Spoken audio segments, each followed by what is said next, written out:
A pipette is a piece of volumetric glassware, long and thin, that can be used to transfer accurate volumes of liquids or solutions from one vessel to another.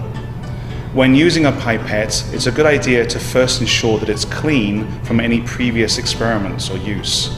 So we could rinse the inside of the pipette using some water. We can fill a pipette using a pipette bulb.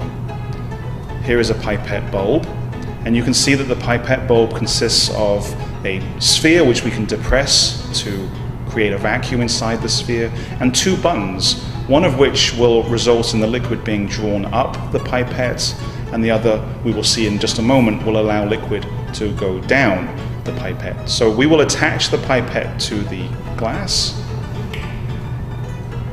depress the bulb to remove air from the bulb, put the pipette into the rinse water, press the top button on the pipette, and you can see that liquid draws up into the pipette itself.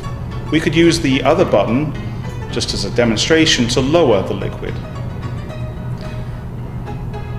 To do a thorough rinsing, we can bring some water into the pipette and then remove the pipette bulb, and then invert several times to ensure that the water is contacting all of the inside of the glassware.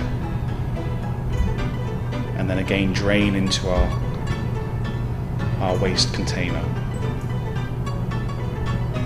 Now we're ready to do a rinse with the material that we're actually interested in transferring. In this case, some sodium hydroxide.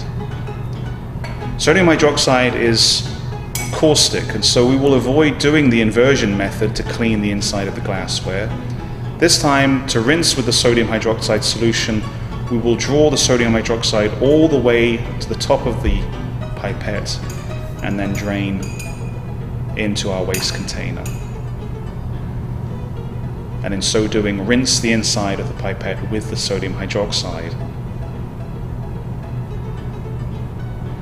We're now ready to use the pipette to transfer the sodium hydroxide to our vessel. So we will now, again, depress the bulb and suck up the sodium hydroxide into the pipette.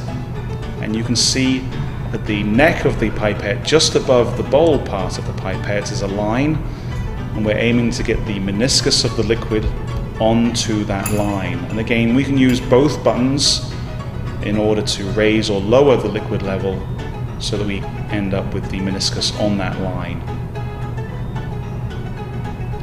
And with the meniscus on the line, we can now transfer a very accurate volume to our container.